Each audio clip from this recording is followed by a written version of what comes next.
Hi everyone.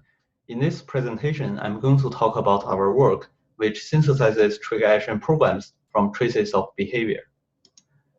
In a smart home, we may want to have automation such as turning on the light when entering the room.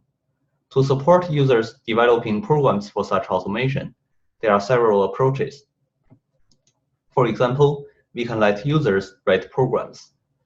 A very easy to understand and popular syntax for end-user programming is trigger action program in the format of if this, then that. For example, if door becomes closed, turn lamp off. However, handling complicated tasks can become confusing to end users.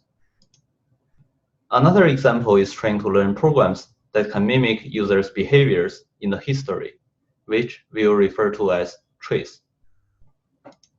A trace is a collection of all events happened in history together with their timestamps. However, only relying on the trace can cause some issues. Users' behavior in the trace doesn't always represent users' intended automation. Say, a user wants to turn off the lamp when leaving the office. In her trace, she will first turn off the lamp, and then leave the office, as the switch is located inside the office. However, in the ideal automation, she might actually want to make sure she has left the office before automatically turning off the light. We see the order of two events switches. The intended automation can be quite different from the trace. Moreover, even from the same trace, we can't learn a general best program for all users. Different users might have different preferred programs because of their personality or device usage. To summarize, previous trace learners try to learn the best rule from users' behavior, which we think is not effective. There might be many different best rules depending on the criteria, like automating most manual actions or causing fewest false positives or others. Or maybe none of these criteria is what they want.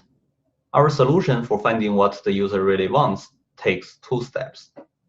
First, we use formal methods to synthesize all the rules that can automate some manual actions, not necessarily the best.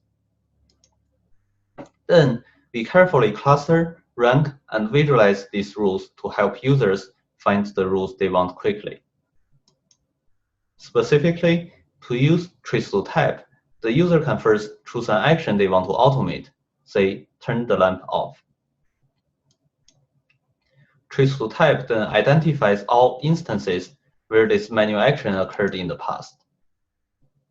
It then exhaustively looks for all the rules with this format that can automate at least a certain proportion of manual action instances in the trace.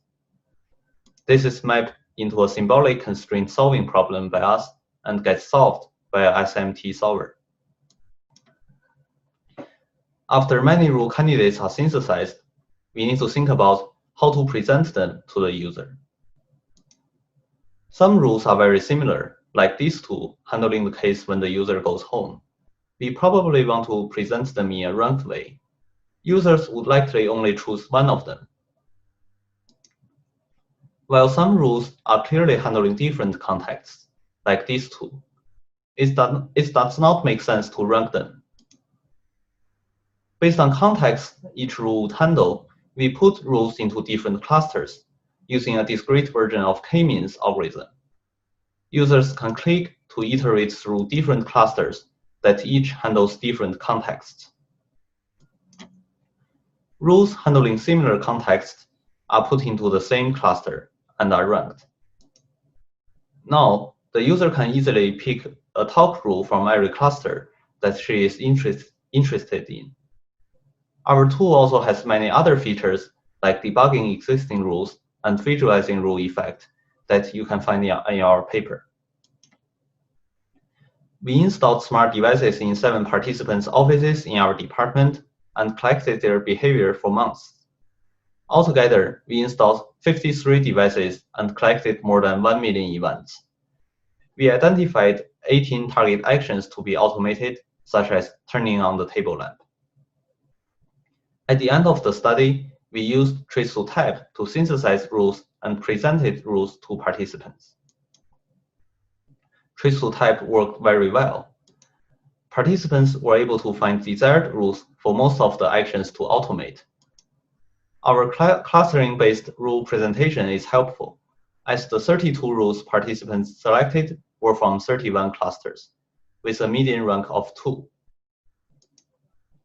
The result also supported our claim that trace doesn't always correspond to users' preferred rules, and different users have different preferences.